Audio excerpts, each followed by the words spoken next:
Good morning, and welcome to the Unitarian Universalist Church in Eugene. Hello, Zoom friends. We're glad you're here too, and if you would like us to read your joys and sorrows, please write them in the chat. My name is Linda Krenicke, and I use the pronouns she and her. I'm a short, elder white woman with blonde hair, and today I'm wearing black leggings, a red top, and a kind of retro plaid long jacket. I am this morning's worship associate. If you're new to this spiritual community, I hope you found our handy guide to Sunday worship. And if not, our greeters can bring one to you if you just raise your hand. I don't see any hands, David. Oh, right in front of you? Thank you. Thank you.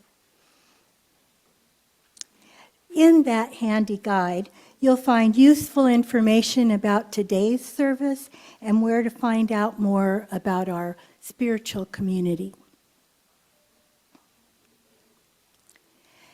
And now, let us prepare our hearts and minds by lighting the flaming chalice.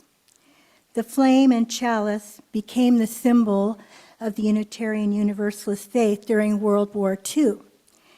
Hans Deutsch, an Austrian artist, created this image for the Unitarian Service Committee as they helped people to escape the Nazi regime.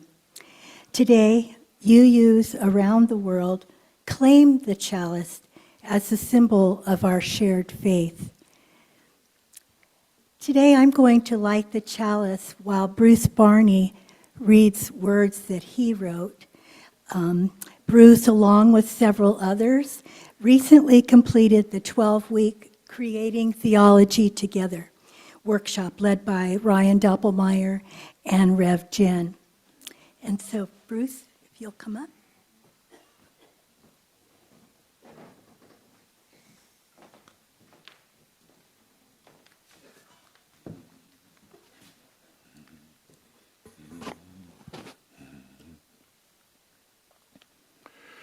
We come as we are from many cultures, religious traditions, and biologies, to be recognized and through kind democratic means form a group to work together to bring more justice into the world.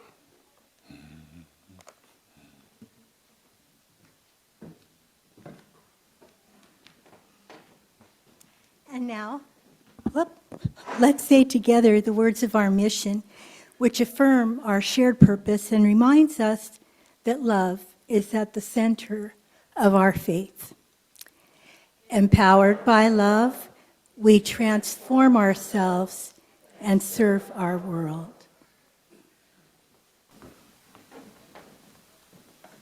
One of my greatest joys being a part of this community is sharing music with some amazing people, including Joe, our director, and Suzanne, our accompanist, and many of you out in the congregation. And today we have such a treat because we're going to hear a song written by Chris Olson. It's called If God Exists.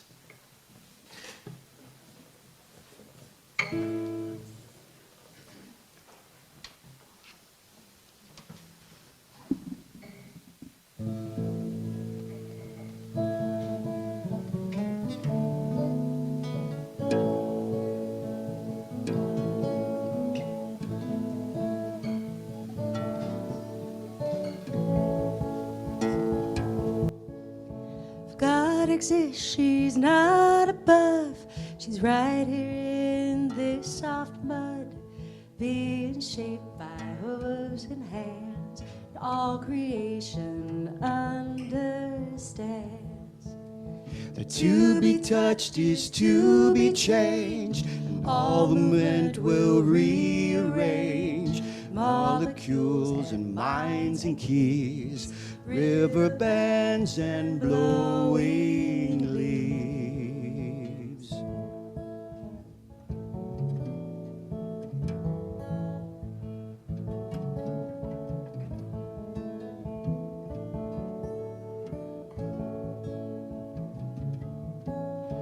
You told me to just sit still, feel what I feel, plant my feet 'cause life is sweet. That blade of grass, it grows so fast. And we may only have today, so get your guitar out, let's play. This song needs a chorus now. Maybe you can show me how. 'Cause I have a hunch that I don't know all that much, like how to keep my fears at bay. And I guess that's okay.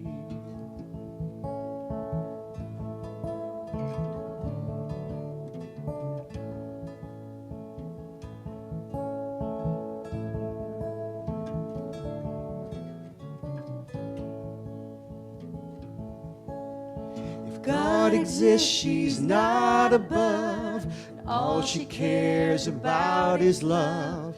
I feel her now in this place. I see her in your smiling face.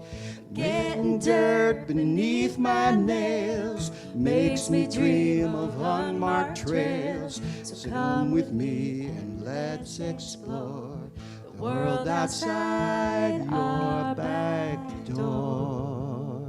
'Cause I have a hunch that I don't know all that much,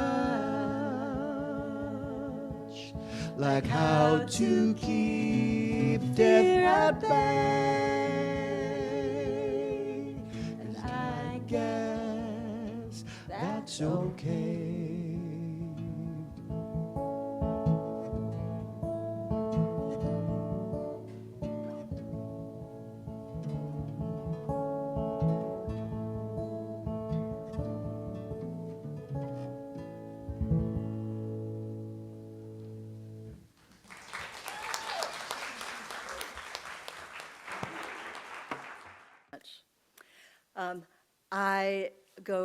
I use the pronouns she and her, and today I'm wearing a black turtleneck and a bright blue stole with a symbol of a spiral on one side and a sunrise or sunset, depending on your perspective, on the other side.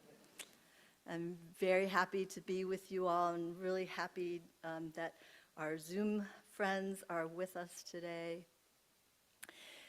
So the author of the book that Jill presented, like Jill said, is a rabbi. Rabbi Sasso is a Reconstructionist rabbi who wrote lots and lots of children's stories.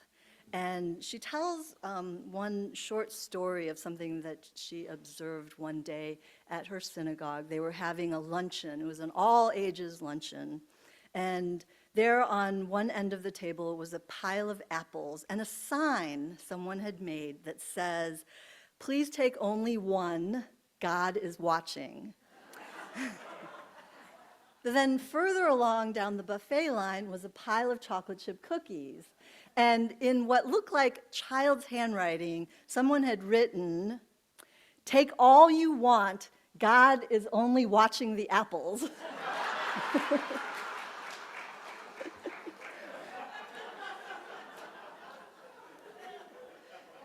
So she tells this really funny story to say something pretty serious, and that is that this theology that says do good only because God is watching, or we know what is true because the Bible tells us so, these, Rabbi says, are shallow theologies, and our children and our adults deserve a deeper theology.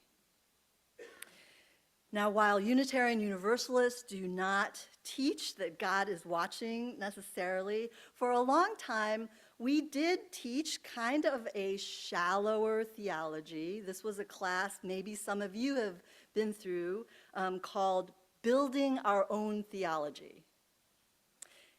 And during that time, we tended to be a highly individualistic group of people, and so creating our own theology fit right in with that culture. It fit right in with kind of where 20th century progressive religion was at that time. And it also harkened back to something that Thomas Jefferson used to say, that it doesn't matter what my neighbor believes, as long as people have the freedom to believe what they want to.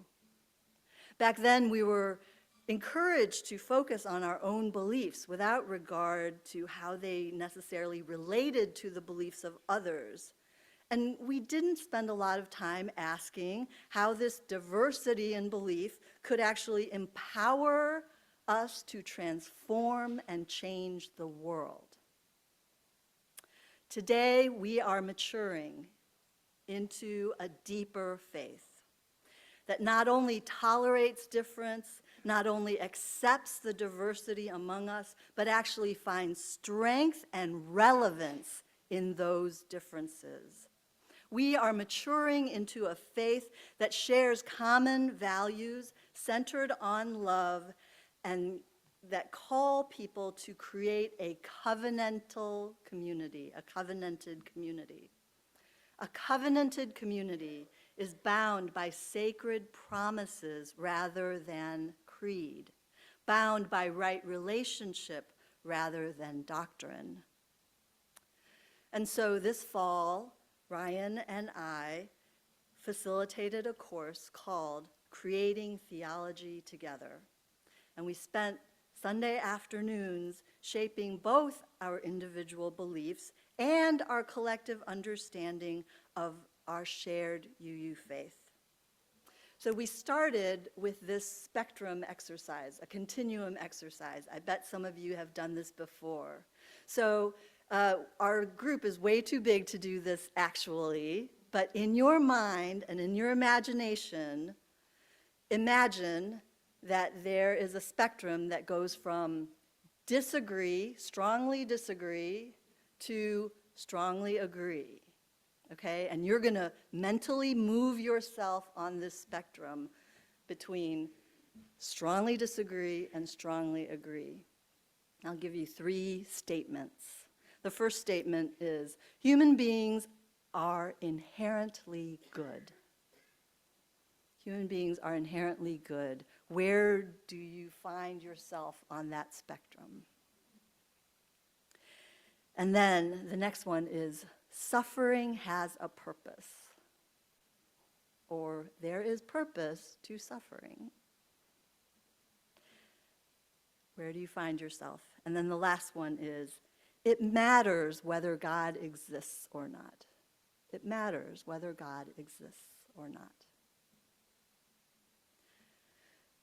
So the people who participated in our class were kind of surprised that we were all over the spectrum. We were all over the continuum. It's not that you share a common belief about these things. We are everywhere, right? So the important question about this continuum is, given that we are everywhere on the continuum, do you think that we can create a common UU theology with others who have different beliefs? Is it possible? Well, I think it's fun and interesting that we are all over the place. This is one of the things I love about us. And at the same time, though we think differently, we cannot merely be a collection of individuals doing our own thing. If this spiritual community is to have any ongoing relevance to our neighbors in Eugene and Springfield and beyond, then we have to have something to say. We must speak and act from a common understanding of our shared values. I want to thank the members of this class who stayed through the whole thing, and for you coming and being part of this worship service. Jill, Bruce, Judy, Kaven, Teresa, thank you so much for being a part of this morning.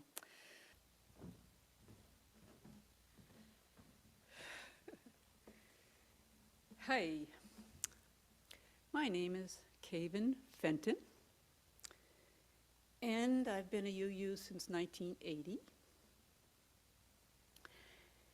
And in keeping with the theology class that I attended, I've been asked to read one of my poems from my recent poetry book that I self-published on Amazon called Essence of Nature.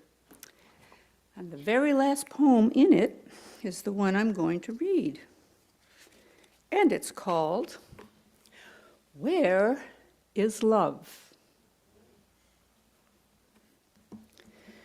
A quiet glance, an unfocused gaze through a darkened window pane brought hidden memories of a loving past, my photos reflected in the glass.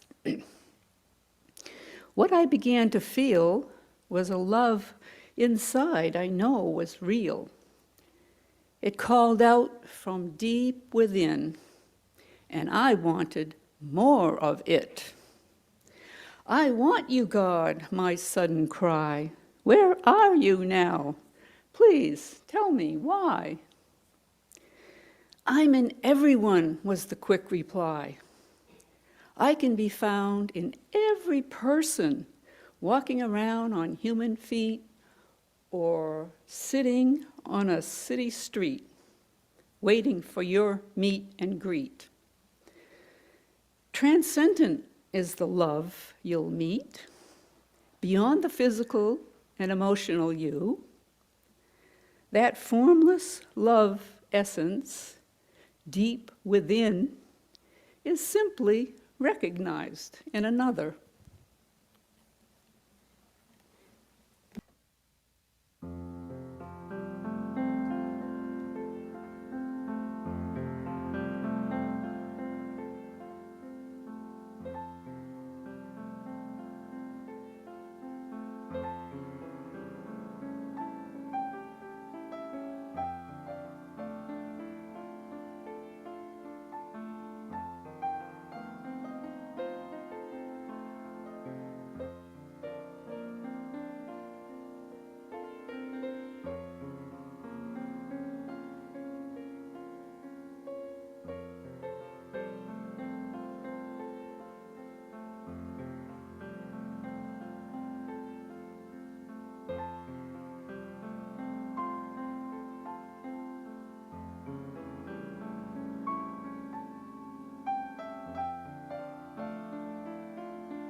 Hello, my name is Judy Jones, and my pronouns are she and her. I am wearing fuchsia and black pants, and I'm working on pleasingly plump. So when I first came to the theology class, I had read the announcement without my glasses on. And so I thought it was about theology all over the world. And I sat down and it was our own theology. Well, luckily I'm someone who can turn corners very quickly. And I'm really glad that I was part of this group. What I'd like to do is read a very whimsical poem and then talk about how it relates to my own process as it unfolded over the 12 weeks of this course. So the poem is called, the book is from a book called Walking on the Bridge of Your Nose, The Bridge of Your Nose, and it's by Michael Rosen, and it's illustrated by Chloe Cheese, so I think that's great. So the poem I'm going to read is called English Class. Foolish questions. Where can a man buy a cap for his knee? Or a key for the lock of his hair? And can her eyes be called a school? I would think so. There are pupils there. What jewels are found on the crown of her head? And who walks on the bridge of her nose? Can he use in building the roof of his mouth the nails on the ends of his toes? Can the crook of his elbow be sent to jail? If it can, well, then what did it do? And how does he sharpen his shoulder blades? I'll be hanged if I know, do you? Can she sit in the shade of the palm of her hand and beat time with the drum in her ear? Can the calf of her leg eat the corn on his toe? Ooh. There's something pretty strange around here. This is an amended folk rhyme adapted by William Cole. So when I read this poem, I know what a cap is. Isn't it something you wear on your head? Thank you, sir. Isn't the crook of your elbow, it could be a shepherd's crook, right? In different contexts, it holds different meanings. And what this poem brought out for me was the process in which I looked at my own belief systems throughout this course, in which I thought I knew what the meanings were. I went through my busy, busy life thinking I value compassion, I value love, I value kindness, I value empathy, I value agency. But do I really understand, did I really understand the deeper meanings embedded in those terms? For example, a few services ago, Reverend Jen talked about love, not the hallmark love, which is okay, that's nice too, but the deep, deep work, the deep love that you have for someone that's challenging and can be difficult, but nevertheless still constitutes love. It's a different meaning. What about compassion? Some people believe that compassion involves something called pity. Well, in my mind, pity is a hierarchical term. You look down on someone, and that poor someone has to look up on you to have the experience of pity. So in my own definition of compassion, I would much rather use the term empathy.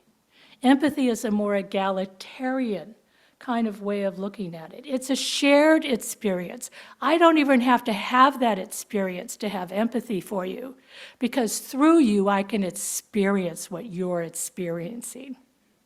And that is more meaningful for me as a definition of compassion.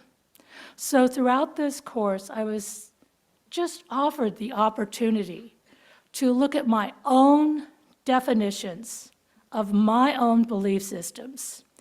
And wonderfully so, as Reverend Jen talks about how we were all spread across the spectrum at the very first class, look at other people's definitions of those very same and similar feelings and see how different they were, but how enriching they were.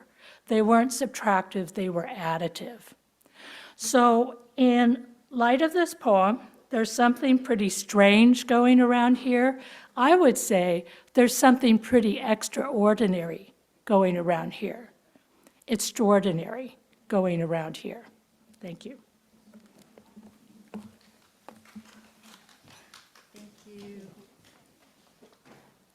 Thank you, Judy, and Kaven, and Teresa. I don't know what's going to happen in the future, but we need to be ready to respond. Though we are different in our beliefs, this religious community must be able to speak and act from a shared understanding of what is most important to us as a covenanted community. Now, I have repeated this phrase, covenanted community, a couple of times today, and while I know that several of you know exactly what I mean, let me offer you one of the best descriptions that I've heard from the Reverend Dr. Kendall Gibbons. And she says, "Our communities of memory and promise are founded upon covenants because we all need a defense against the impulses of immediate feelings that challenge our best intentions. It is necessary to be reminded from time to time of what you said you were going to do, and what you said you really wanted for your lives. Over and over we have said these things, and we need to be reminded of what we have said above the lure of the momentary comforts we also crave. Covenant is our word for the solemn promises that counteract the randomness of a future in which anything and everything is possible by committing us in advance to certain relationships and values. We do this because we build with intention, even with difficulty. And especially in difficulty, it is more satisfying in the long run than the pleasures that we happen to encounter. We do it in time-consuming rituals, invoking powers that we scarcely know how to name because we are seeking some way to give our lives the density, I love that, the density and the dignity and the depth that we suspect with longing might yet be possible. I love these words so much. I printed them on your order of service, and so when you get home later today, you can read that again. Covenant is our word for solemn promises that counteract the randomness of a future in which anything and everything is possible by committing us in advance to certain relationships and values. Centered in love, these shared values for Unitarian Universalists include, you know them, justice, equity, transformation, pluralism, interdependence, and generosity. One of our most prominent theologians, James Luther Adams, spent the 1930s in Germany because he wanted to learn from the Protestant theologians doing great work in Germany at that time. And they were responding to the rise of the Nazi threat. And JLA regularly attended those Nazi youth marches because he wanted to talk with them. He wanted to ask them why they were supporting this regime, and he wanted to explain to them his anti-Nazi views. All of those encounters, including being detained by the Gestapo, deepened his sense of global politics and a culture in crisis. He was convinced that those dangerous times called for spiritual renewal and a social, ethical recommitment. And so he created this framework for religious liberalism, a foundation of 5 ideals, what we have been teaching as the 5 smooth stones of liberal theology. Openness to new ideas, freedom of the pulpit and of the pew, a moral obligation that we all have to work toward a just and loving community, the understanding that justice is an exercise of our collective power, and hope. This optimism in both the divine and the human capacity to create the community that we all envision for ourselves.